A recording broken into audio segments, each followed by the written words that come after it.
పరలోకంలో ఉన్న దేవునికి వందనములు తెలియజేసుకుంటూ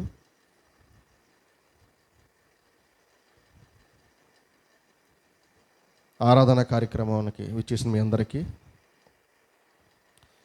యేసుక్రీస్తు వారి ద్వారా నా హృదయపూర్వక నిండు వందనములు తెలియజేసుకుంటున్నాను. గత దినాల్లో మనం అబ్రహాము దాసుడైన ఎలియాజరును గురించి కొన్ని విషయాలు మనం ఆలోచన చేసాం. అతడు ఎంత నమ్మకంగా అబ్రహాం గారి దగ్గర పరిచర్య చేశాడో, అతడు ఎంత గొప్పవాడో మనం చూసాం. దేవుడు అందరికీ దేవుడే, పక్షపాతం లేనివాడు. అది దేవుడికున్న గొప్పతనం. తన మన అనే భేదం లేకుండా ఎవరైతే నీతి, నమ్మకత్వం, పరిశుద్ధత, విశ్వాసం కలిగి లోకంలో ఆయన నమ్ముతారో అటువంటి వారి అందరికీ కూడా ఆయన పరలోకంలో ఒక క్షేమకరమైన వాతావరణం అనుగ్రహించడానికి సిద్ధంగా దేవుడు ఉన్నాడు.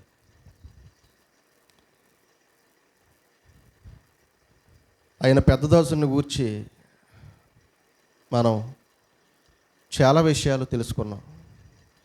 దాసుడంటే ఎలాగుండాలో,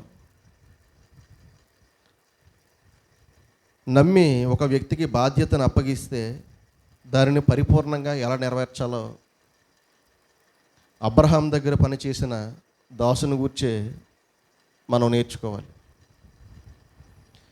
ఎందుకు ఈ విషయం మరలా గుర్తు చేస్తున్నానంటే, దాసుడు అనేవాడు ఎలాగుండాలో బైబిల్ గ్రంథంలో చాలా చక్కగా వ్రాయబడింది. ఈరోజు శరీర సంబంధమైన జీవితాల్లోనే ఏదైనా ఒక బాధ్యతను అప్పగిస్తే ఒక అక్రమమైన పద్ధతిలో దాన్ని నెరవేర్చే సమాజంలో మనం ఉన్నాం. సక్రమంగా నెరవేర్చలేని వారు. ఎందుకంటే మానవ హృదయం అనేది పూర్తిగా కరప్టెడ్ అయిపోయింది. కరప్షన్. మనిషి హృదయం పూర్తిగా అవినీతికి దాసోహం అయిపోయిన పరిస్థితి. అవినీతితో నిండిపోయిన హృదయాలు. అందుకే బాధ్యతను ఎందుకు సక్రమంగా నెరవేర్చలేకపోతున్నాడంటే, ఎదురుగా ఏం కనబడుతుందో తెలుసా? ఏం కనబడుతుంది ఎదురుగా? అవినీతి, కరప్షన్, కరప్టెడ్ పీపుల్. ఇది చాలా భయంకరం. ఎందుకంటే దేవునికి నచ్చని పదం, దేవుడు అసహించుకునే చాలా భయంకరమైన పరిస్థితి ఇది. అస్సలు నచ్చదు దేవుడికి. ఎందుకంటే ఆయనలో అక్రమం లేదు, దేవునిలో అన్యాయం లేదు, దేవునిలో లంచగొండితనం లేదు. ఆయన చాలా గొప్పవాడు. దేనికి లొంగడైన, దేనికి పడిపోడైన. మంచి క్యారెక్టర్ దేవుడు అనగానే. అలాంటి గొప్ప దేవుని నమ్ముకున్నవాడు అబ్రహాము గారు. సర్వశక్తిమంతుడిని నమ్ముకున్నాడైనా. అలాగే అతని దగ్గర ఉన్న దాసుడు ఎవరైతే ఉన్నాడో, పెద్ద దాసుడు ఎలియాజరు గారు, అబ్రహాము గారి యొక్క నమ్మకత్వాన్ని, విశ్వాసమును గుర్తించినవాడు. నాయకుడు బాగుంటేనే కిందనున్న దాసులు కూడా బాగుంటారు. యజమాని బాగుంటే దాసులు బాగుంటారు. ఏది ఏమైనప్పటికీ యజమానుడు బాగోకపోయినా దాసులుగా మనం మాత్రం చాలా బాధ్యతాయుతంగా పని చేయాలనే విషయాన్ని బైబిల్ చాలా చక్కగా నేర్పిస్తుంది. వచనం చూద్దాం. కొలస్సీలకు రాసిన పత్రికలో 3వ అధ్యాయం 22వ వచనం. కొలస్సీలకు రాసిన పత్రిక 3వ అధ్యాయం 22వ వచనం. దాసులారా, మనుషులను సంతోషపెట్టవాలని ఆ, కంటికి కనబడవలని కాక ప్రభువునకు భయపడుచు శుద్ధాంతఃకరణము గలవారై శరీరమును బట్టి మీ యజమానులైన వారికి అన్ని విషయముల్లో విధేయులై ఉండి. చాలా మంచి వాక్యాన్ని దేవుడు ఇక్కడ వ్రాయించాడు. చాలా మంచి వాక్యం. ఇంకొక వచనం కూడా చూద్దాం. ఎఫెసీ పత్రిక 6వ అధ్యాయం 5వ వచనం. ఇదే ఎఫెసీ పత్రిక, కొలసీ పత్రిక తర్వాత ఎఫెసీ పత్రిక 6వ అధ్యాయం 5వ వచనం. దాసులారా, యథార్థమైన హృదయము గలవారై భయముతోనూ వణకుతోనూ క్రీస్తునకు వలె శరీర విషయమై మీ యజమానులైన వారికి విధేయులై ఉండుడి. చూసారా, చాలా జాగ్రత్తగా ఆలోచన చేయాలి. ఎందుకంటే ఈ 2 వచనాలు కూడా దాసులను గూర్చి చెప్పబడిన మాట, దాసులకు దేవుడు ఆజ్ఞాపిస్తున్న సంగతులు. ఒక దాసుడు యజమానుడి దగ్గరే ఎంత నమ్మకంగా ఉండాలి, ఎలాంటి క్వాలిఫికేషన్స్తో తన జీవితాన్ని బ్రతుకును గడపాలి అనే విషయాలను చాలా చక్కగా ఇక్కడ భక్తుడు సూచించాడు. దేవుని ఆత్మ ద్వారా ప్రేరేపించబడిన వారై ప్రవక్తలందరూ కూడా దేవుని మాటలను వ్రాసారు. ఇవన్నీ చాలా అవసరం, చాలా అవసరం. ఎందుకంటే ఏదైనా ఒక బాధ్యతను అప్పగిస్తే ఈరోజు అవినీతి కలిగిన హృదయం కలిగి కరప్షన్ అయిపోయిన మనసు కలిగి ఈరోజు బాధ్యతను సక్రమంగా నిర్వర్తించలేని ఒక దారుణమైన పరిస్థితి సమాజంలో ఉంది.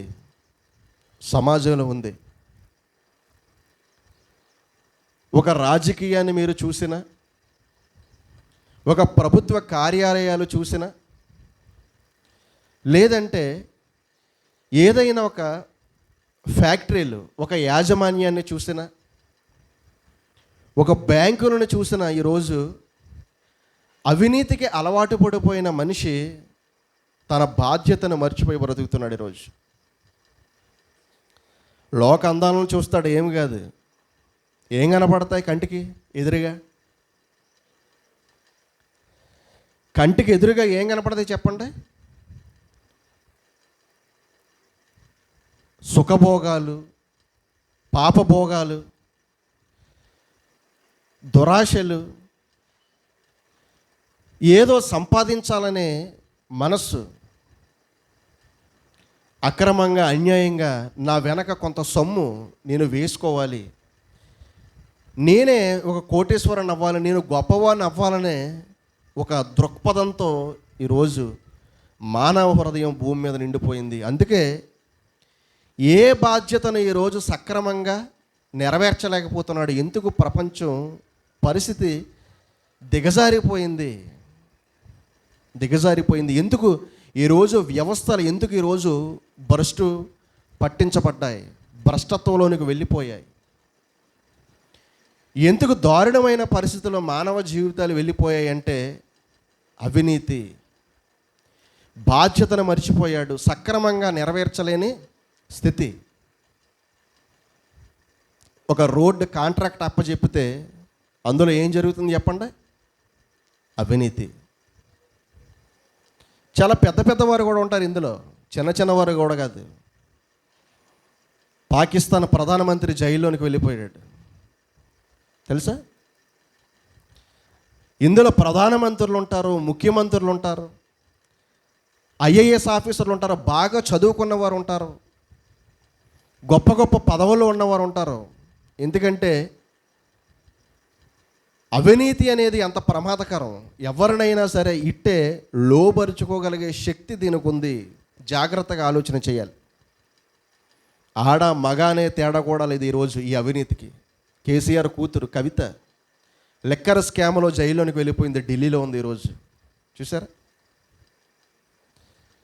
నిన్న మొన్న న్యూస్లో చూసాం, రోజా నగరి ఎమ్మెల్యే రోజా, ఈమె కూడా జైలుకి వెళ్ళిపోవడానికి సిద్ధంగా ఉంది. ఎందుకంటే ఆడుదాం ఆంధ్రాలో 100 కోట్ల పైగా స్కామ్ను గుర్తించారు అధికారులు. అవినీతి అనేది ఈ రోజు కాకపోతే రేపైనా బయటకు వస్తుంది. రహస్యమైనది ఏది లేదు, అన్నీ బయటకు వస్తాయి. కాకపోతే కొంత సమయం పడుతుంది, అంతే, కొంత సమయం పడుతుంది. ఎందుకంటే ఇది చాలా ప్రమాదకరం. ఒకవేళ మనుషుల దృష్టిలో తప్పించుకున్న దేవుని రాజ్యాంగం కింద నుండి, ఆయన చట్టం నుండి మనిషి ఎలా తప్పించుకోగలడు? ప్రపంచాన్ని పరిపాలిస్తున్న దేవుడు పరలోకంలో ఉన్నాడు. మనుషులందరినీ ఆయన చూస్తున్నాడు, గమనిస్తున్నాడు, పరిశీలన చేస్తూ ఉన్నాడు. ఎవరి క్రియలకు తగ్గ ప్రతిఫలాన్ని ఆయన ఇస్తున్నాడు. ఖచ్చితంగా తీసుకోవాలంతే. మనిషి ఖచ్చితంగా ప్రతిఫలాన్ని మనిషి తీసుకోవాల్సిందే. ఆయన ఇచ్చింది తీసుకోవాల్సిందే. ఇస్తాడు. అవినీతి అనేది ఎంత ప్రమాదకరమో చూడండి. అందుకని బాధ్యతను మర్చిపోతున్నాడు. ఎందుకంటే వీరు కూడా దాసులే. ఎమ్మెల్యే అయితే ఎవరనుకుంటున్నారు మీరు? ఎమ్మెల్యే అంటే ఎవరనుకుంటున్నారు? మనకు సేవ చేయవలసిన వారు ఎంపీ అయినా, ఎమ్మెల్యే అయినా, కలెక్టర్ అయినా, ఎంఆర్ఓ అయినా, ఆర్డీఓ అయినా, ముఖ్యమంత్రి అయినా, ప్రధానమంత్రి అయినా, ఎవరైనా సరే ప్రజలకు మేలు చేయవలసిన వారు, ప్రజలకు సేవ చేయవలసిన వారు. ఒక బాధ్యత వారి మీద ఉంది. కానీ ఈ మధ్యలో ఏం జరుగుతుంది? అధికారం రాగానే, పలుకుబడి రాగానే మధ్యలో ఏం జరుగుతుందో తెలుసా? హృదయము అవినీతి వైపు తిరిగిపోతుంది. మనస్సు అక్రమం వైపు వెళ్ళిపోతుంది. వారు సంపాదించుకోలేదా? నేను సంపాదించుకుంటే తప్పేంటి? వారికి లేదా రోల్స్ రాయల్స్ కారు, లేదంటే BMW కారు వారికి లేదా? ఒక బెంచ్ కారు వారికి లేదా? నాకు ఉంటే తప్పేంటి? చూసారా? ఒకరిని చూసి మరొకరు అవినీతికి పాల్పడుతూ, అక్రమాలకు పాల్పడుతూ, కబ్జాలకు పాల్పడుతూ, దందాలకు పాల్పడుతూ, రౌడీయిజం సమాజంలో చూడండి ఎలాంటి అవినీతి, అక్రమకారమైన కార్యకలాపాలు జరుగుతున్నాయో ఆలోచన చేయండి. దీనికి అంతటికీ కారణం ఏంటంటే మనిషి బాధ్యతను మర్చిపోయాడు. అందుకే దేవుడు గుర్తు చేస్తున్నాడు. ఏమన్నాడు తెలుసా? దాసులారా, కొలసీ పత్రికలు ఏమన్నాడు చూడండి. దాసులారా, 3:22 అందుకే ఆయన గుర్తు చేస్తున్నాడు. దాసులారా, మనుషులను సంతోష పెట్టవలనరే కాక ఏం చేయకూడదంట? మనుషులను సంతోషపెట్టువారైనట్టు కంటికి కనబడవలని కాక మనుషులను సంతోషపెట్టడం కాదు. మనుషులను సంతోషపెట్టే వాళ్ళు ఉన్నారు. బైబిల్ గ్రంథంలో మనం చూస్తే అపోస్తలుల కార్యాలు 12వ అధ్యాయం కానీ 24వ అధ్యాయం కానీ చూస్తే, తర్వాత చదువుకోండి. ఒక హేరోదు రాజు కానీ, ఒక ఫేలిక్స్ రాజు కానీ వీరు మనుషులను సంతోషపెట్టాలని ఏం చేస్తారో తెలుసా? హేరోదు రాజు అయితే యాకోబుని చంపించేస్తాడు, పేతురుని కూడా చెరసాల్లో వేయించేస్తాడు. కారణం ఏంటో తెలుసా? మనుషుల మెప్పు, మనుషులను సంతోషపెట్టాలని. యాకోబుని ఖడ్గంతో చంపించడం, అలాగే పేతురుని చెరసాలలో వేయించడం. ఎందుకు చేశాడో తెలుసా ఈ కార్యక్రమం? యూదులకు ఇష్టమైన కార్యక్రమం. అంటే యూదుల చేత ఇప్పుడు మెప్పు పొందాలి, మనుషులను సంతోషపెట్టాలి. 24వ అధ్యాయానికి వెళ్ళిపోతే అపోస్తలుల కార్యాల్లో కూడా అదే జరిగింది. ఫేలిక్స్ అనే అధిపతి యూదులను సంతోషపెట్టాలని పౌలును చెరసాలలో ఉంచి వెళ్ళిపోతాడు. తీర్పు తీర్చడం, అలాగే ఉంచేస్తాడు చెరసాలలో పౌలు గారిని. ఎందుకంటే ఇది యూదులకు ఇష్టమైన కార్యక్రమం. ఇప్పుడు ఏం చేయాలంటే అధికారులుగా ఉన్నవారు మనుషులను ఏం చేయాలి? సంతోషపెట్టాలి, సంతోషపెట్టాలి, సంతోషపెట్టాలి. అందుకనే చెప్తున్నాడు, దాసులారా మనుషులను సంతోషపెట్టవలని కంటికి కనబడవలని ఈ కార్యక్రమాలను మీరు చేయకుండా మనుషులను సంతోషపెట్టువారైనట్టు కంటికి కనబడవలని కాక, కంటికి కనబడే కార్యక్రమాలు కాదు మీరు చేయాల్సింది. కంటికి కనబడని దేవుడు పరలోకంలో ఉన్నాడు, మన ప్రభువు పరలోకంలో ఉన్నాడు. ఆయన్ను సంతోషపెట్టాలి, ఆయన్ను సంతోషపెట్టాలి. జాగ్రత్తగా ఆలోచన చేయండి. ఏంటి అబ్రహాము దగ్గర ఉన్న దాసుడు, ఆలోచన చేయండి మీరు. కంటికి కనబడవాలని యజమానిని సంతోషపెట్టినాక ఏమైనా చేశాడా? కాదు. ఇక్కడ వ్రాయబడిన 4 సంగతులు మీరు జాగ్రత్తగా మనసులో పెట్టుకోండి. ఒకటి, మనుషులను సంతోషపెట్టవాలని కాకుండా ఒకటి. రెండవదిగా చూస్తే కింద వచ్చును, ప్రభువునకు భయపడుచు. ఎవరికి భయపడాలి? ఎవరికి భయపడాలి? ప్రభువు భయపడాలి. ఒకటి మనుషులను సంతోషపెట్టాలని ఆలోచన చేయకూడదు. 2, ప్రభువునకు భయపడాలి. మూడవదిగా చెప్తున్నాడు. ఏం చెప్తున్నాడు? మూడవదిగా, శుద్ధ అంతఃకరణము గలవారై. శుద్ధమైన అంతఃకరణము గలవారై. శుద్ధ అంతఃకరణం అంటే హృదయం ఎలా ఉండాలంట? పరిశుద్ధంగా ఉండాలి. అంటే క్రిందనున్న దాసుడు ఎలాగ ఉండాలో చూడండి. 1, మనుషులను సంతోషపెట్టకూడదు. 2, ప్రభువునకు భయపడాలి. 3, పవిత్రమైన హృదయం కలిగి ఉండాలి. అంతరంగం ఎలా ఉండాలంట?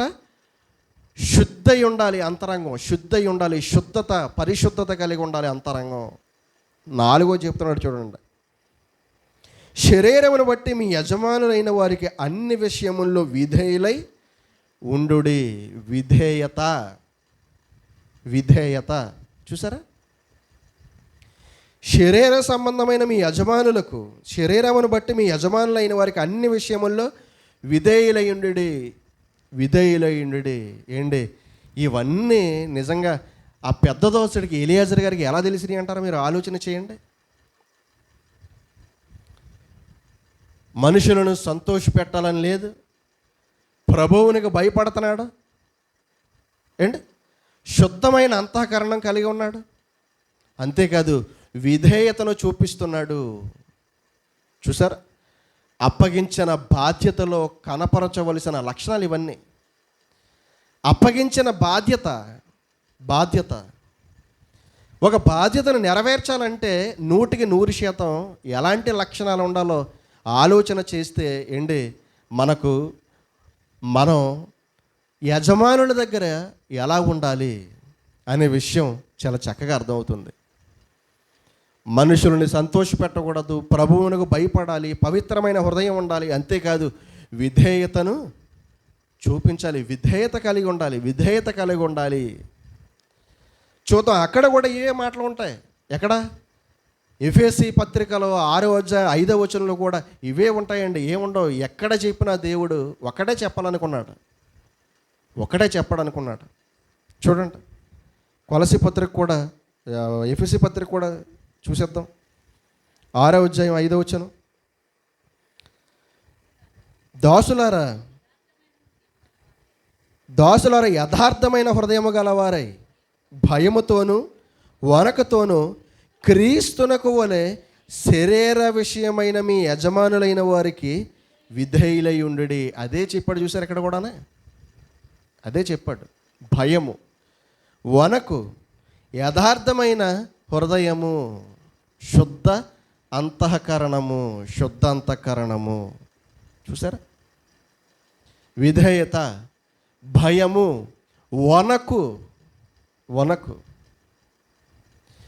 ఇలాగుంటేనే ఏదైనా ఒక బాధ్యతను మనం చేయగలం.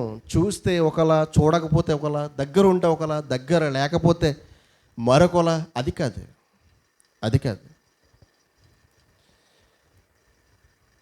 పంపించి, పెద్ద దోసని పంపించి,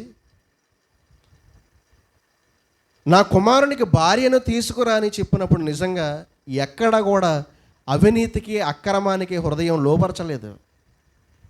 లోపరచలేదు తన హృదయాన్ని ఎక్కడ కూడా. ఎంత పవిత్రమైన హృదయంతో ఆ కార్యక్రమాన్ని చేశాడో చూడండి. ఎంత పవిత్రమైన హృదయంతో ఆ కార్యక్రమాన్ని చేశాడు. ఆలోచన చేయండి ఒకసారి, ఆలోచన చేయండి.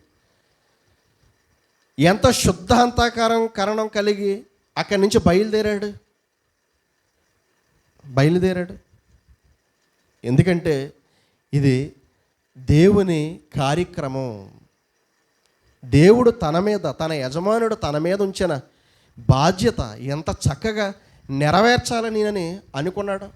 ఏమీ ఆలోచించలేదు, ఏమీ ఎదురు మాట చెప్పలేదు. వెళ్ళి నా కుమారునికి భార్యను తీసారని చెబితే చాలు ఏం చేశాడు? ఒంటెలను తీసుకున్నాడు, వస్త్రాన్ని తీసుకున్నాడు, బంగారాన్ని తీసుకున్నాడు. ఏంటి? వెళ్ళిపోయాడంతే. వెళ్ళిన తర్వాత అతడు ఒంటెలను మోకరించి బావి దగ్గర చేస్తున్న ప్రార్థన ఇవన్నీ చూస్తే నిజంగా దాసుడంటే ఎలా ఉండాలి కదా. ఇలాంటి లక్షణాలు కదా దాసుల్లో ఉండాల్సిందే. ఇలాంటి లక్షణాలు కదా. ఒక బాధ్యతను పరిపూర్ణంగా నెరవేర్చాలంటే ఇలాంటి లక్షణాలు ఉండాలి కదా దాసులైన వారిలో. ఉన్నాయా? ఆలోచన చేయాలి. మనలో ఉన్నాయా? ఆలోచన చేయాలి. మనుషులను సంతోషపెట్టాలనే ఆలోచన మనలో ఉండకూడదు. ప్రభువునకు భయపడాలి, ఎందుకంటే ఆయన మనల్ని చూస్తున్నాడు. పవిత్రమైన హృదయం, యథార్థమైన హృదయం మనలో ఉండాలి. అంతేకాదు విధేయతను చూపించాలి. లోబడే మనసు ఉండాలి, లోబడే తత్వం ఉండాలి మనలో. లోబడే తత్వం ఉండాలి. ఏ విషయాలు తెలియక, ఈ మాటలు తెలియక ఈరోజు ప్రపంచం సతమతమైపోతుంది.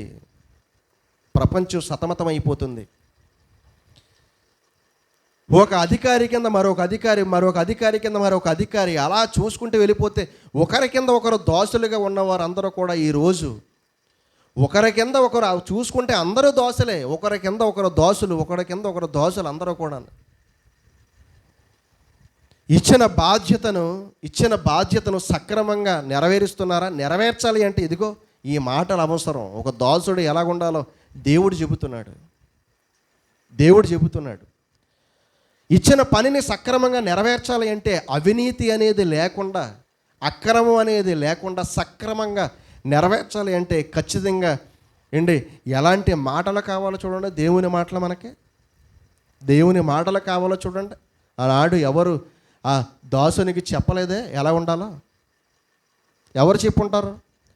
మనకైతే ఈరోజు దైవ గ్రంథం మన కళ్ళ ముందు ఉంది, బైబిల్లో వ్రాయబడ్డాయి, మనం చదువుకుంటున్నాం, ఆలోచించగలుగుతున్నాం. అబ్రహాముకి తెలిసి ఉండొచ్చు వాక్యం, కానీ దాసుడికి ఎలా తెలిసింది ఈ విషయం? ఆలోచన చేశారా? దాసునికి ఎలా తెలిసింది? ఏంటి దేవునికి భయపడే లక్షణం? పవిత్రమైన హృదయం కలిగి ఉండాలనే విషయం, లోబడాలి, వణకుతో ఉండాలనే విషయం ఎలాగర్థమని ఎంత విధేయత, ఎంత వినయం చూపించాడు. ఆలోచన చేయండి, ఎంత వినయం. అందుకే ఒక పని మన బ్రతుకుల్లో ఏదైనా సాధించలేకపోతున్నామంటే ప్రభువు చెప్పిన ఆజ్ఞలు, ప్రభువు మనకిచ్చిన వాక్యములు మనలో నెరవేరడం లేదన్నమాట. అంతే. మన వ్యక్తిగత జీవితంలో దేవుని యొక్క బాధ్యతను మనం నెరవేర్చలేకపోతున్నామంటే ఎక్కడో కరప్షన్ కలిగిన మనస్సు, హృదయం కరప్షన్కి వెళ్ళిపోయిందన్నమాట. ఏదో ఒక అక్రమం, అన్యాయం అనేది మన హృదయంలోనికి వచ్చిందన్నమాట. ఆలోచన చేయాలి, ఆలోచించుకోవాలి. ఎందుకంటే దేవుడు మాటలే చెబుతాడు, వాక్యమే చెబుతాడు. ఎలా ప్రవర్తించాలనేది మన ఆలోచనకు, మన విజ్ఞతకు ఆయన విడిచిపెట్టాడంతే. అప్పుడప్పుడు మనం కూడా చెప్తాం కదా, గుర్రాన్ని ఎక్కడ వరకు తీసుకెళ్ళగలం మనం? నీళ్ళ దాకా తీసుకొని వెళ్ళగలం. నీళ్లు తాగించగలమా? తాగించలేం. అక్రమంలోనికి వెళ్ళిపోకుండా మన హృదయం దేవుడిచ్చిన బాధ్యతను సక్రమంగా నెరవేర్చడానికి ఇదిగో ఎన్నో మాటలు ఆయన ఇచ్చాడు. ఆయన పాటించమని చెప్పగలడు అంతే. అంతేగాని పాటించేలా మనల్ని చేయడానికి మనమేం కీలుబొమ్మలం కాదు. ఎవరి చేతిలో ఎవరి కీలుబొమ్మలు చెప్పండి. అందరికీ సొంత ఆలోచన, అందరికీ హృదయం, అందరికీ జ్ఞానం, వివేకం, అందరికీ ఆత్మ, అందరి దగ్గర దేవుని మాటలు, అందరికీ అన్నీ ఉన్నాయి. ఆలోచించుకుంటమే మన పని, ఇంకా అంతే. దేవుడా ఏం చేయలేవంటే ఏం చేయను, ఇదిగో నువ్వు ఏం చేయాలో నేను చెప్తున్నాను అంటాడు అంతే. ఆయన నువ్వు ఏం చేయాలో నేను చెప్తున్నాను. అంతేకాని నేను నీలోనికి వచ్చి నటించడం అది దేవుడు వలన కదా, ఆయన నటించేవాడు కదా. ఆయన మనలోనికి వచ్చి యాక్ట్ చేయడానికి ఆయన ఏమన్నా దయ్యం పాత్ర? దయ్యం అయితే యాక్ట్ చేస్తాడు, మనలోకి వచ్చి భ్రమింపజేస్తాడు, అంతే కదా. దయ్యం అయితే మనల్ని భ్రమ పెడతాడో, మనలోనికి వచ్చి చాలా బాగా మనతో యాక్టింగ్ చేయించగలడు. వాడుకున్న పాత్ర అలాంటిది. అలాంటి పాత్రను వాడు చేయగలడు. కానీ దేవుడు ఆయన శక్తి కలిగిన మాటలు మనకు అనుగ్రహించాడు. ఆ మాటలను చదువుకొని జాగ్రత్తగా ఆలోచన చేసుకుంటూ భూమి మీద మన జీవితం ఎంత బాధ్యతాయుతంగా ఉండాలో, బాధ్యత నెరవేర్చాలనే విషయాన్ని మన మీద ఆయన మనకు వదిలేశాడు. ఆయన మన స్వచిత్తం అది. జాగ్రత్తగా ఆలోచన చేయండి. ఏ విషయంలో మనం జ్ఞాపకం చేసుకుంటే, శరీర సంబంధమైన మీ యజమానులకు మీరు లోబడి ఉండండి అని చెప్పిన విషయాన్ని మనం జ్ఞాపకం చేసుకుంటే, నిజంగా కొందరు భక్తులు శరీర సంబంధమైన యజమానులకు ఎంతగా లోబడి తగ్గించుకొని బ్రతికారో వారి జీవితాలు చూస్తే మనం కూడా అలా బ్రతకాలనిపిస్తుంది. చూడండి, కొరింథీ పత్రికలో కూడా ఒక మాట చూద్దాం. 4వ అధ్యాయం 2వ వచనంలో ఒక మాట చూద్దాం మనం. కొరింథీ పత్రికలో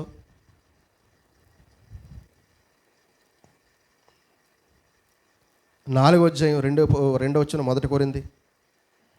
మరియు గృహ నిర్వాహకులలో ప్రతివాడును నమ్మకమైన వాడై ఉండుట ఆవశ్యకం. చూసారా? మరియు గృహ నిర్వాహకులలో ప్రతివాడును నమ్మకమైన వాడై ఉండుట ఆవశ్యకం. ఖచ్చితంగా గృహాన్ని నిర్వహించే గృహ నిర్వాహకుడు ఎలాగుండాలి? నమ్మకమైన వాడై ఉండాలి. గృహం అంటే ఏంటో అనుకుంటారేమో, దేనికైనా వర్తిస్తుంది ఇది.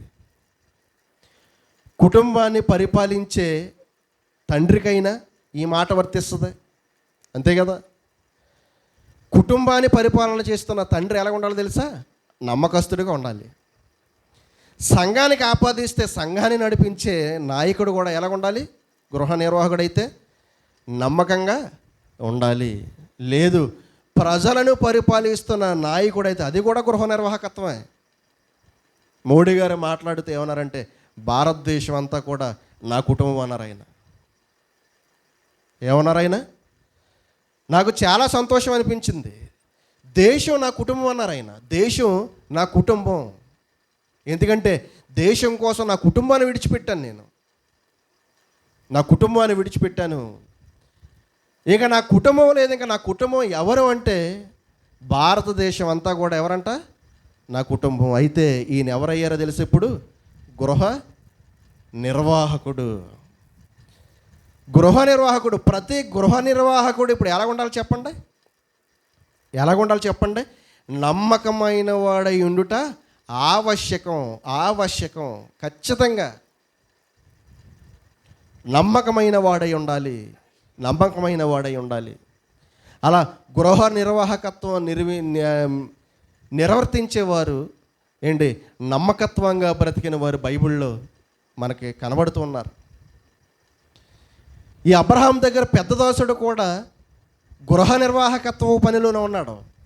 చక్కగా అబ్రహాము యొక్క గృహ నిర్మాణకత్వంలో ఒక ప్రధానమైన పాత్రను పోషిస్తున్న ఒక మంచి దాసుడు ఎలియాజర్ గారు, పెద్ద దాసుడు. తర్వాత చూస్తే తర్వాత కాలానికి వస్తే ఏంటి, పోతీఫరు ఇంటిలో ఎవరున్నారు తెలుసా? యోసేపు. పోతీఫర్ ఇంట్లో యోసేపు ఉన్నాడు. పోతీఫర్ దగ్గర ఎవరో తెలుసా? దాసుడు యోసేపు గారు. ఎంత చక్కగా గృహ నిర్మాణకత్వంలో తన పాత్రను పోషించాడో తెలుసా యోసేపు గారు? నిజంగా చాలా అద్భుతం. శరీర సంబంధులైన మీ యజమానులకు లోబడి ఉండండి. శరీర సంబంధులైన మీ యజమానులకు విధేయతను చూపించండి అని చెప్పిన మాటలలో 100% నెరవేర్చిన వారు ఆ మాటలను ఎవరో తెలుసా? నిజంగా వీరేనండి. యోసేపును జ్ఞాపకం చేసుకుంటే కొన్ని వెండి నాణేలకు అమ్మబడి ఒక ఇంటికి దాసుడిగా వెళ్ళినవాడు. ఆ ఇంటి యజమాని పోతీఫర్ అయితే దాసుడు ఎవరో తెలుసా? యోసేపు. చాలా ఆశ్చర్యం ఈ సంగతి. వెళ్ళినవాడు ఎంత నమ్మకంగా బ్రతికాడో తెలుసా? యోసేపు ఆ ఇంటిలో కాలు పెడితే ఆ గృహం ఎలా ఉందో తెలుసా? అద్భుతం. ఒక దాసుడు యజమాని ఇంట్లో కాలు పెడితే అక్కడ నుండి దేవుడు ఆ కుటుంబాన్ని ఆశీర్వదించిన విధానం చూస్తే ఆశ్చర్యం. ఈ విషయం పోతీఫర్కి అర్థమైపోయింది. వీడేటి డబ్బులను కొనుక్కున్నాడు, వీడు ఆఫ్టర్ నా పనోడు దాసుడు అనుకోలేదు. ఆలోచన చేశాడండి. ఒక మంచి మనసు ఉంది పోతీఫర్కి. ఆలోచన చేశాడు, ఏంటి అసలు నా కుటుంబంలో ఏం జరుగుతుంది, ఏంటి ఈ వాతావరణం? యోసేపు నా ఇంటికి రాకముందు నా జీవితం వేరు, నా కుటుంబ పరిస్థితి వేరు. యోసేపు నా ఇంటిలో అడుగుపెట్టిన తర్వాత వాతావరణం రోజు రోజుకి మారిపోతుంది. ఆలోచన చేస్తూ ఉన్నాడు, ఏం జరుగుతుంది? ఆలోచన చేస్తే అర్థమైంది. ఏంటో తెలుసా? యోసేపు భక్తిపరుడు. యోసేపు నమ్ముకున్న దేవుడు చాలా గొప్పవాడు. యోసేపుని బట్టి దేవుడు ఎవరిని ఆశీర్వదించాడు తెలుసా? పోతీఫరును ఆశీర్వదించాడు. అలా ఉండాలండి. మనం కాలు పెడితే ఐరన్ లెగ్ అవ్వకూడదు. అప్పుడప్పుడు అంటారు, ఏమి లెగ్గరా బాబు నీది ఐరన్ లెగ్గ, నువ్వు వస్తే అన్నీ పోతాయి, నాశనమే. నువ్వు కాలు ఎట్టావు అంతా కూడా నాశనం అన్నట్టుగా ఉండకూడదు. కాలు పెడితే ఎలా ఉండాలో తెలుసా? యోసేపు కాలు పెట్టినట్టు ఉండాలి. మనల్ని బట్టి సమాజం ఆశీర్వదించబడాలి. మనం ఎక్కడికి వెళితే వారు ఆశీర్వదించబడాలి, దీవించబడాలి. ఏంటండి ఈ ఆశ్చర్యకరమైన సంగతి? మనలో జరుగుతుందా? అనేకులకు ఆశీర్వాదకరంగా మనం ఉన్నామా? మన నోరు, మన కాలు, మన చెయ్యి, మన జీవితం ఉన్నాయా? ఒక దాసుడు, ఒక శరీర సంబంధమైన యజమాని, దేవుని నమ్ముకోలేదు అతను. పోతీఫర్కి ఏం తెలుసండి? దేవుడు తెలుసా? పోతీఫర్కే తెలీదు. దాసుడిగా వెండికి అమ్మేస్తే కొనుక్కున్నాడు అంతే యోసేపుని. అలాంటి యజమాని ఇంట్లో, శరీర సంబంధమైన యజమాని ఇంట్లో భక్తిపరుడైన దాసుడిగా ఉన్న ఒక యోసేపు అతని ఇంటిలో కాలు పెడితే అతనికి వచ్చిన ఆశీర్వాదం అంత ఇంత కాదు. ఆశ్చర్యపోయాడు, ఆలోచించుకున్నాడు.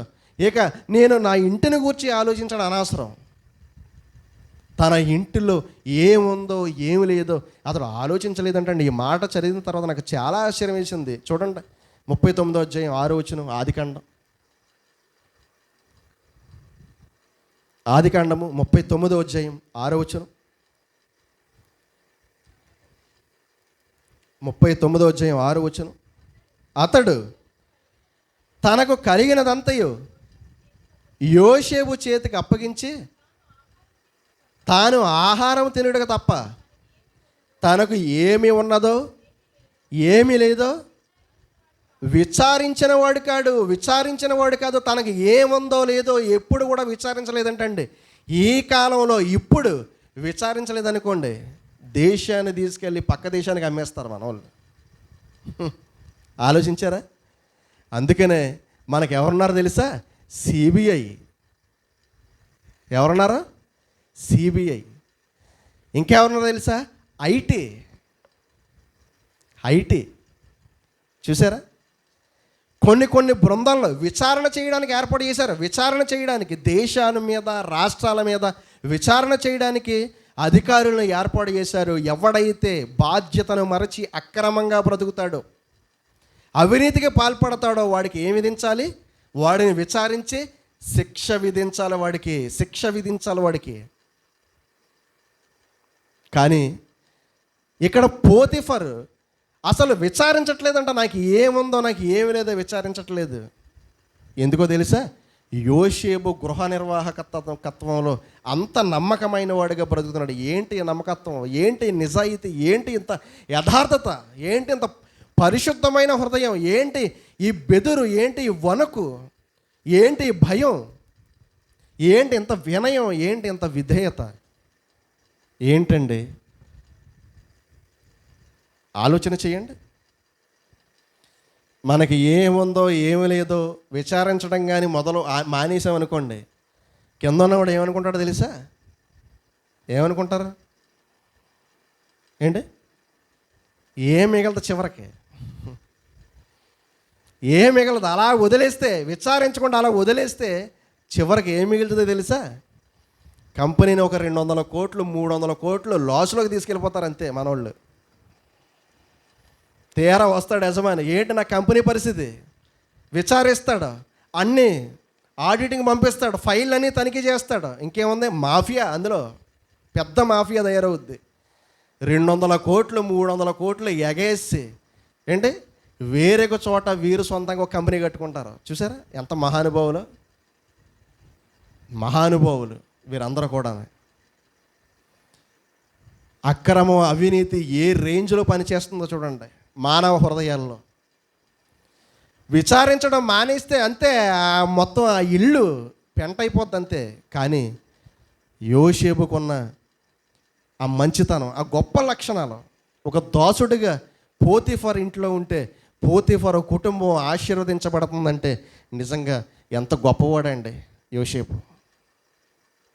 చాలా హర్షిస్తాను నేను ఈ సందర్భాలు చదువుకున్నప్పుడు. చాలా గొప్పగా ఫీల్ అవుతాను నేను. చాలా ఆనందపడతాను ఈ సంగతులు నేను తెలుసుకున్నప్పుడు. చాలా ఆనందపడతాను. ఎందుకంటే శరీర సంబంధమైన యజమానులకు ఎలా ఉండాలో తెలుసా? లోబడాలి ఖచ్చితంగానే. క్రైస్తవులు కొంతమంది విర్రవీగిపోతూ ఉంటారు. గర్వంతో, అహంకారంతో కళ్ళు మూసుకుపోయి బ్రతికేవారు ఉన్నారు. ఏమనుకుంటాడో తెలుసా? నేను సర్వాధికారి అయిన దేవుని కుమారుణ్ణి, నాకు లెక్క ఏంటని మీసం మేలేసేవాళ్ళు, తొడగొట్టే వాళ్ళు ఉన్నారు. వీరు గర్వాంధులు, అహంకారులు వేరు,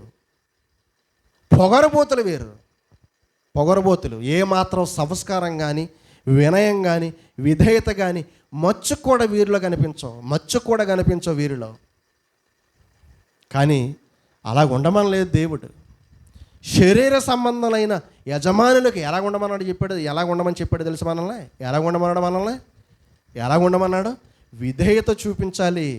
వాడు ముష్కరుడైనా సరే మనం ఎలా ఉండాలి? విధేయత చూపించాలి. మన విధేయత వారికి గొడ్డలు పెట్టి కావాలంతే. మన తగ్గింపు, మన వినయం వారికి ఒక గొడ్డలు పెట్టి కావాలి. వారి మార్పుకు ఒక మెట్టు కావాలి. వారి మార్పు ఒక మెట్టు కావాలి. మనమే మెట్టు వేయాలి. దేవుని నమ్ముకున్నాం కదా, దేవుడు పైన ఉన్నాడు, ఇంకా ఆయన కింద నేనే ఉన్నాను, ఇంకేమీ లేవు అధికారాలు ఏమని నా నోటుకు వచ్చినట్టు వాగుతాను, వారిని తిడతాను, వీరిని తిడతాను, అధికారులను తిడతాను. తప్పు, చాలా తప్పు.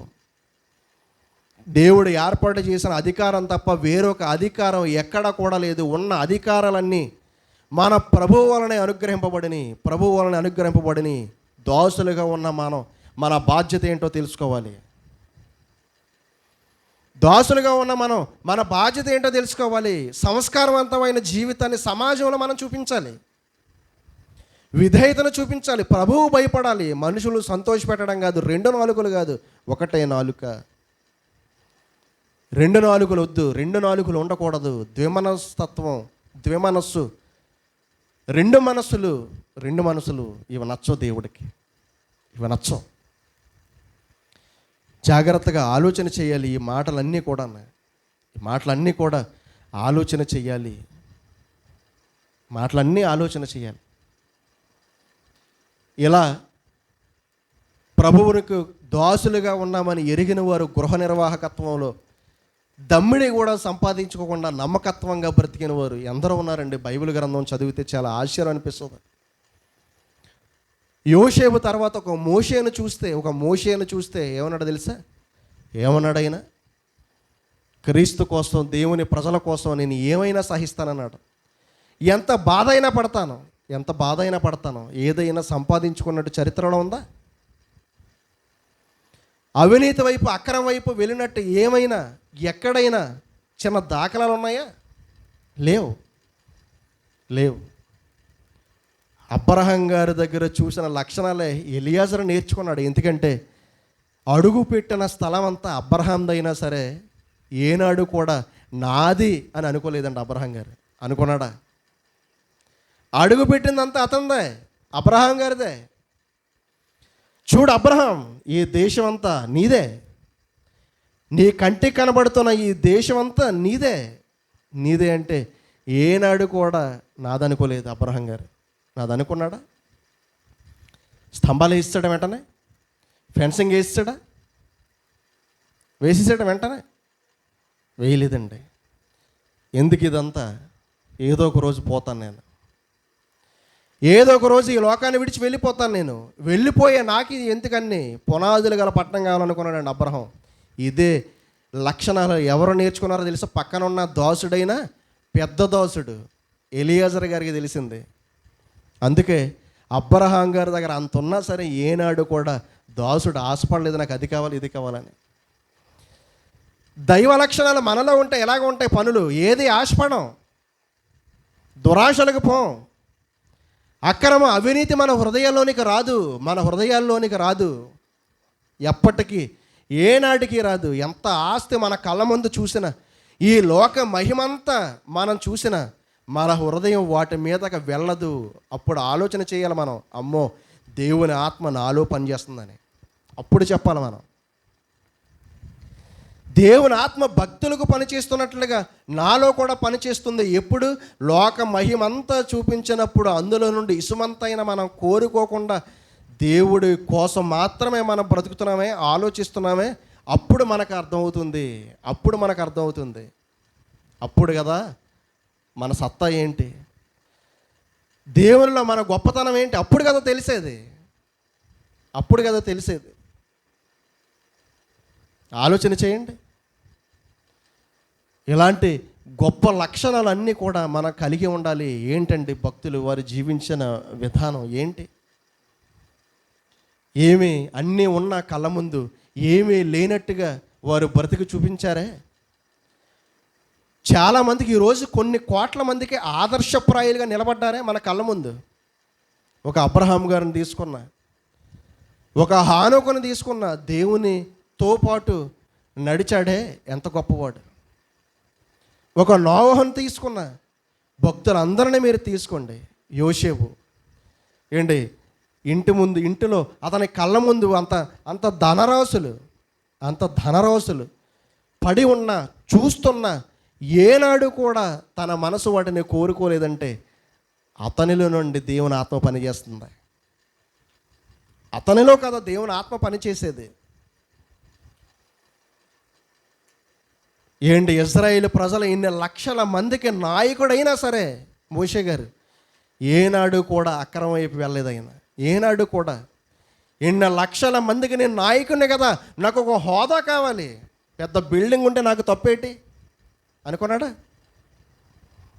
చిటికేస్తే 6 లక్షల మందిలో కనీసం 600 మంది వచ్చిన టక్మని గడేస్తారు. మోషేకి ఇల్లు కడతారా? కట్టరా? ఒరే నాకు ఇల్లు కట్టంటారా అంటే ఎంతసేపు చెప్పండి. లేదు, మన వాళ్ళు అయితే అలా కాదు. స్థలం సరిపోక రోడ్డును కూడా కబ్జా చేసేస్తారు. ఉన్న ఇల్లు సరిపోక ఏంటి రోడ్డును కూడా కబ్జా చేసేస్తారు. జగన్ గారికి 23 ఎకరాలు లోటస్ పాండ్ హైదరాబాద్లో సరిపోలేదు పాపం. 23 ఎకరాలు సరిపోలేదని ఏంటి ఆ బంజారా హిల్స్లో ఆ రోడ్డు బయట ఉన్న రోడ్డును కూడా కబ్జా చేసి రేకుల షెడ్లు ఏం చేశాడు మహానుభావుడు. చూసారు, 23 ఎకరాలు సరిపోలేదంటే ఇంటికి, అయినా ఏం కావాల్సి వచ్చింది? ప్రభుత్వం యొక్క రోడ్డు కావాల్సి వచ్చింది. ఇదండి మన దిక్కుమాలిన నాయకులు, మన దిక్కుమాలిన పరిస్థితి, మన దిక్కుమాలిన పరిపాలన. ఏం బాగుంటారు చెప్పండి? దేశం ఏం బాగుంటుంది? ప్రజలు ఏం బాగుంటారు? బాగుంటారా ప్రజలు? బాగుంటారా ప్రజలు? బాగుంటారా? దేశం బాగుపడద్దా? లేదు.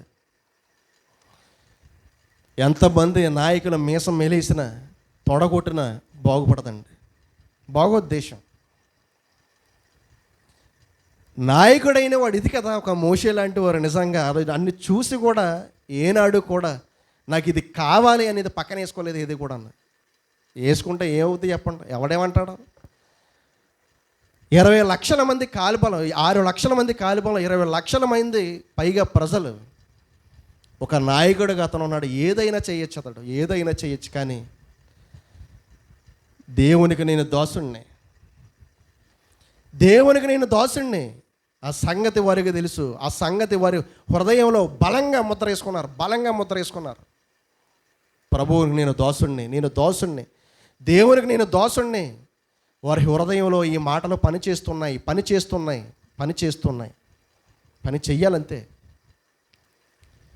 దేవుని ఇంటి మీద ఎంత నమ్మకం, గృహ నిర్వాహకత్వ పనిలో ఉన్న ఒక మోషే గారు ఎంత నమ్మకంగా దేవుని పనిని సాగించారు.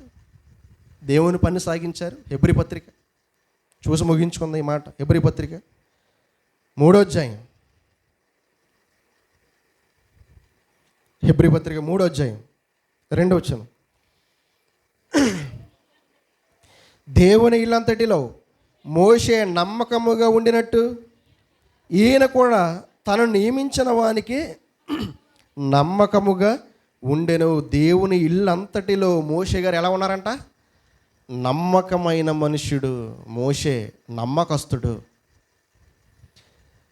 దేవునికి ఒక మంచి దాసుడు. ఎందుకంటే మనుషులను సంతోషపెట్టాలని ఏనాడు కూడా ఇజ్రాయేలుకి తీర్పు తీర్చలేదు. ధర్మశాస్త్రం బట్టే తీర్పు తీర్చాడు మోషే గారు. ఏనాడు కూడా శరీర సంబంధంగా కావాలని ఏనాడు కూడా ఇలాంటి తీర్పు తీర్చలేదు. ఏంటి ఇలాంటి నిజానికి మంచి లక్షణాలు కలిగిన వారు దేవుని ఇల్లు అంతటి మీద ఎలా ఉన్నారంట? నమ్మకంగా ఉన్నారు. దేవుడు యజమాని అయితే, వీరు దాసులైతే ఎంత నమ్మకమైన పరిపాలన, ఎంత నమ్మకమైన బాధ్యత. చూసారా? ఆలోచన చేయండి. తర్వాత యేసుక్రీస్తు వారి గురించి మాట్లాడుతూ ఏంటి, ఈయన కూడా తను నియమించిన వానికి నమ్మకంగా ఉన్నారు అని మాట్లాడుతూ 5వ వచనం. ముందు చెప్పబో సంగతులకు సాక్షార్థముగా మోషే పరిచారకుడై ఉండి దేవుని ఇల్లంతటిలోనే నమ్మకంగా ఉండెను. అయితే క్రీస్తు కుమారుడై ఉండి ఆయన ఇంటి మీద నమ్మకముగా ఉన్నాడు. దాసుని స్వరూపమును ధరించుకొని వచ్చాడు యేసుక్రీస్తు ప్రభువారు. దేవుడు యజమానుడైతే క్రీస్తు భూమి మీద దాసుడిగా వస్తే ఆయన చేసిన పని, ఆయన చూపించిన నమ్మకత్వం, ఆయన తనకిచ్చిన బాధ్యతను, తండ్రి చిత్తాన్ని ఎంత పర్ఫెక్ట్గా, ఎంత కరెక్ట్గా నెరవేర్చాడో చూడండి. ఎంత ప్రణాళికబద్ధంగా నెరవేర్చాడో చూడండి. ఏనాడు సంపాదించుకోవాలనే ఆలోచన లేదు ఆయనలో. అపవాది చూపించింది ఆయనకు లోక మహిమంతా కూడా చూపించింది. ఇదిగో నా కాళ్ళకు నమస్కారం పెడితే ఇదంతా కూడా నీకు ఇస్తాను. వద్దు, దేవుని శోధించొద్దు, దేవుణ్ణి నీ ప్రభువుని శోధించొద్దు, పో ఇక్కడి నుండి అన్నాడు. అంతే, పోయింది. చూసారు?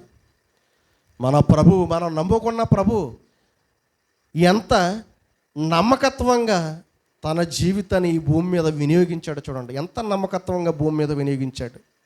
మనం కూడా ప్రభువుకు దాసులమైతే మన బాధ్యత ఏంటి? ఎంత సక్రమంగా, ఎంత నమ్మకత్వంగా, ఏ అవినీతికి, కరప్షన్కి తావు లేకుండా, ఎంత నిజాయితీగా, యథార్థమైన శుద్ధ అంతఃకరణంతో, భయముతో, వణకుతో మనుషులను సంతోషపెట్టవలనని కాక దేవుని పట్ల మన బాధ్యతను ఎంత క్రమ పద్ధతిలో నెరవేర్చాలో ఆలోచన చేయండి. ఆలోచించండి, అర్థం చేసుకోండి. ప్రభువు నమ్ముకున్న వారంగా మన కర్తవ్యం ఏంటి? ఎలాంటి బాధ్యతను మన మీద పెట్టాడు దేవుడు? ఆ బాధ్యతకు మనం ఎంతవరకు న్యాయం చేయగలుగుతున్నాం? మనం కూడా ప్రభువుకు దాసులం కదా. మరి మనం ఎంతవరకు నమ్మకత్వాన్ని ప్రభువుకు చూపించగలుగుతున్నాం? మన కుటుంబంలో, మన భార్య దగ్గర, మన భర్త దగ్గర, మన పిల్లల దగ్గర, సంఘంలో, సమాజంలో, సొసైటీలో ఎంతవరకు మన నమ్మకత్వాన్ని చూపించగలుగుతున్నాం? ఎంతవరకు? కుటుంబంలో అయినా, సంఘంలో అయినా, సమాజంలో అయినా ఎంతవరకు నమ్మకత్వాన్ని మనం చూపించగలుగుతున్నాం? మన కర్తవ్యం ఏంటి? ఆలోచన చేయండి. తెలియకపోతే దేవుని వాక్యాన్ని, ఆయన వాక్యం దగ్గరికి రండి. ఆయన మాటలను ఆలోచన చేయండి. ఆయన మాటలను ఆలోచన చేయండి. మనల్ని బట్టి ఎదుటివారు ఆరోగ్యకరంగా ఉండాలి. మనల్ని బట్టి ఎదుటున్నవారు సంతోషంగా ఉండాలి. మనల్ని బట్టి ఎదుట ఉన్నవారు ఆశీర్వదించబడాలి. అలాంటి కృపా కనికరం దేవుడు మనందరికీ అనుగ్రహించాలని కోరుకుంటూ చిన్న ప్రార్థన చేసుకుంటాం. పరలోకంలో ఉన్న మా కన్న తండ్రి, మీ ఘనమైన నామానికి వందనములైన, మమ్మల్ని ప్రేమించి ఇంత గొప్ప మాటలను తండ్రి, విలువైన సంగతులను, పవిత్రమైన మాటలను మాకు అనుగ్రహించి మీ యొక్క ఉద్దేశాలు, తలంపులు నెరవేర్చడానికి నాయన మమ్మల్ని ఎన్నుకొని ఏర్పాటు చేసుకున్నారు తండ్రి. దాసులుగా మేము చేయవలసిన బాధ్యతలను, లక్షణాలను కలిగి ఉన్నటువంటి లక్షణాలు మాకు గుర్తు చేశారు నాయన. లోకంలో జరుగుతున్న పరిస్థితులు మాకు జ్ఞాపకం చేస్తున్నారు తండ్రి. మీ మాట గొప్ప తండ్రి. మీ కొరకు బ్రతకాలను నిశ్చయించుకున్నవారు, యెహోవా దేవుడుగా గల నరులు ధన్యులు అంటున్నారు నాయన. ఎందుకంటే అలాంటి శక్తి కలిగిన మాటలు ప్రభువా మాకు అనుగ్రహించారు. ఇంత విలువైన మాటలను బట్టి మిమ్మల్ని మహిమపరుస్తున్నాం తండ్రి. ఈ మాటలు మాకు రాకపోతే, తెలియకపోతే, మా చెంత లేకపోతే మా జీవితాలు ఏమైపోను. మేము కూడా అక్రమంలో, అన్యాయంలోనే బ్రతుకుతున్నాం నాయన. ఇంత పవిత్రమైన, యథార్థమైన, విశ్వాస సహితమైన మాటలను మాకు అనుగ్రహించి ప్రతిదినం మమ్మల్ని ఆదరిస్తూ, ధైర్యాన్ని మాకు అనుగ్రహిస్తూ, ఈ లోకంలో ఏమున్నా ఏమి లేకపోయినా తండ్రి, ఒక దాసుడిగా బ్రతకవలసిన ఒక మంచి లక్షణాలను మాకు నూరిపోస్తూ, సమాజంలో సక్రమైన మార్గంలో ఎలా నడుచుకోవాలో ప్రతినిత్యం మాకు నేర్పిస్తున్నారు నాయన. మేము అదృష్టవంతులు తండ్రి. మీ సహవాసంలో ఉండడం, మీ సన్నిధిలో ఉండడం, మీ పాదాల దగ్గర ఉండడం, మీ వాక్యపు వెలుగులో మా బ్రతుకులను మేము గడపడం, ఇది మా అదృష్టం. ఈ మహాభాగ్యమును మేము బ్రతుకున్నంత వరకు కూడా దీన్ని కోల్పోకుండా నీ కృపా సహాయతను మాకు అనుగ్రహించమని, దాసులుగా మేము కలిగి ఉండవలసిన బాధ్యతలను మేము చక్కగా నెరవేర్చగలిగే శక్తి సామర్థ్యములను, ఆరోగ్యమును, బలములను మాకు అనుగ్రహించమని, మీ ఆత్మతో మమ్మల్ని అందరినీ నింపి నడిపించమని, కార్యక్రమాన్ని ఎక్కడ వరకు కూడా మీరు నడిపించిన విధానాన్ని బట్టి వందనములు తెలియజేసుకుంటూ యేసుక్రీస్తు నామములో ప్రార్థన సమర్పిస్తున్నాం మా పరమ తండ్రి. ఆమేన్. అందరికీ వందనములు.